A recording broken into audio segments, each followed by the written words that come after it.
ప్రజాప్రతినిధుల్లో ఒక్కొక్కరికి ఒక్కో గండం లేదా సెంటిమెంట్ ఉంటుంది. కొందరికి కొన్ని గుళ్ళకు వెళ్తే పదవి పోతుందనే భయం ఉంటుంది. మరికొందరికి కొన్ని నదులు దాటితే పదవులు పోతాయనే నమ్మకాలు ఉంటాయి. అలాంటిదే బీఆర్ఎస్ అధినేత కేసీఆర్ కూతురు ఎమ్మెల్సీ కల్వకుంట్ల కవితకు అమెరికా గండం ఉన్నట్లుగా అనుమానాలు పెరిగిపోతున్నాయి. ఎందుకంటే 2 సార్లు కవిత అమెరికా పర్యటనకు వెళ్ళినప్పుడు పార్టీలో పెద్ద సమస్యలు ఎదురయ్యాయి. మొదటిసారి అమెరికాలో ఉన్నప్పుడు అంతకుముందు ఎప్పుడో తండ్రికి రాసినటువంటి లేఖ లీక్ అవడంపై పార్టీలో పెద్ద గొడవే జరుగుతోంది. ఇప్పుడు రెండోసారి అమెరికాకు అలా వెళ్ళగానే కవిత పదవి ఇలా ఊడిపోయింది. పదవి ఊడిపోవడంతో అమెరికా నుంచి ఇక్కడి మీడియాతో మాట్లాడుతూ కవిత నానాగోలా చేస్తున్నారు. పెద్ద కొడుకు గ్రాడ్యుయేషన్ పూర్తి చేసి డిగ్రీ తీసుకుంటున్నాడని 2 నెలల క్రితం కవిత అమెరికాకు వెళ్ళారు. అంతకుముందు ఇప్పుడు కేసీఆర్కు పార్టీ వ్యవహారాలపై రాసినటువంటి లేఖ లీక్ అయింది. ఆ లేఖలో కేసీఆర్ను తప్పుపడుతూ పార్టీ 25 ఏళ్ల ప్రస్థానం సందర్భంగా ఎలకతుర్తితో నిర్వహించినటువంటి బహిరంగ సభ నిర్వహణ లోపాలతో పాటు కేసీఆర్ ప్రసంగంలో తప్పులను కవిత లేఖలో ప్రస్తావించారు. కవిత రాసిన లేఖ లీక్ అయి మీడియా చేతులు పడ్డంతో తెలంగాణ రాజకీయాల్లో పెద్ద సంచలనమైపోయింది. లేఖ కారణంగా పార్టీలో పెద్ద కలకలం రేగింది. కవిత లేఖ దెబ్బ పార్టీకి ఏ స్థాయిలో తగిలిందంటే వర్కింగ్ ప్రెసిడెంట్ కేటీఆర్, మాజీ మంత్రి తన్నీరు హరీష్ రావులు దాదాపుగా వారం రోజులు మీడియాకు మొహం చాటేశారంటే నమ్మండి. ప్రతిరోజు టైం టేబుల్ వేసుకుంటున్నట్లుగా యనుమల రేవంత్ రెడ్డి ప్రభుత్వంపై నానా రచ్చ చేసే ఇద్దరూ వారం రోజులు అసలు మీడియాలోనే కనబడలేదు.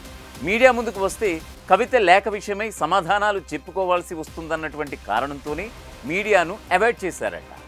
లేఖ లీకు దెబ్బకే అప్పటి నుండి కవిత పార్టీ కాకుండా పోయారు. పార్టీలోని నేతలు, కేడర్ మొత్తం అప్పటి నుంచి కవితకు దూరంగా ఉంటూ వస్తున్నారు. కవిత పేరుకు పార్టీలోనే ఉంటున్నా ఒంటరైపోయింది మాత్రం వాస్తవం. కవిత పరిస్థితి ఎలాగైపోయిందంటే కుటుంబం కూడా కలుపుకోవడం లేదట. ఎప్పుడైతే సోదరుడు కేటీఆర్ నాయకత్వాన్ని అంగీకరించేదే లేదని ప్రకటించారో అప్పటి నుంచి కేసీఆర్ కూడా కవితను కలవడానికి ఇష్టపడటం లేదు.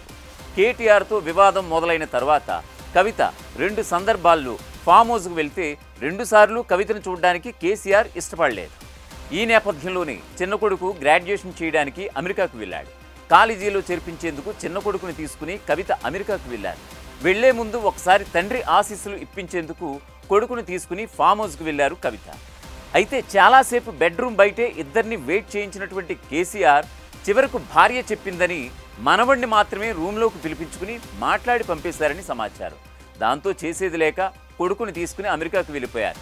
అలా అమెరికాకు వెళ్లారో లేదో 2వ రోజు కవితను పదవిలో నుంచి ఊడబీకేశారు. 10 ఏళ్లు తెలంగాణ బొగ్గుగని కార్మిక సంఘానికి కవిత గౌరవ అధ్యక్షురాలుగా ఉంటూ వస్తున్నారు.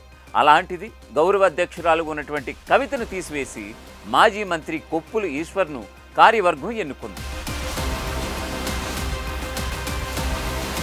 విషయం తెలియగానే తనను గౌరవ అధ్యక్షురాలుగా తీసేయడం అన్యాయమంటూ కవిత అమెరికా నుంచే ఇక్కడ మీడియాతో మాట్లాడుతూ నానాయాగి చేస్తున్నారు. సంఘం నేతలకు రాసినటువంటి లేఖలో పార్టీ తనపై కక్ష సాధింపులకు దిగుతోందని కవిత నానాగోలా చేస్తోంది. ఎక్కడా పేరు ప్రస్తావించలేదు, కానీ కవిత చేసినటువంటి ఆరోపణలు, విమర్శలన్నీ కూడా కేటీఆర్ను ఉద్దేశించి చేస్తున్నవే అని అందరికీ అర్థమవుతున్నాయి. ఏదేమైనా జరుగుతున్నది చూస్తుంటే 2 సార్లు అమెరికాలో ఉన్నప్పుడే ఇబ్బందులు ఎదురవడంతో కవితకు అమెరికా గండం ఏదో ఉన్నట్లుంది అనేటువంటి ప్రచారం పెరిగిపోతోంది. అసలైన తొలి వెలుగు. ఫాలో వాట్సాప్ @తొలి వెలుగు official.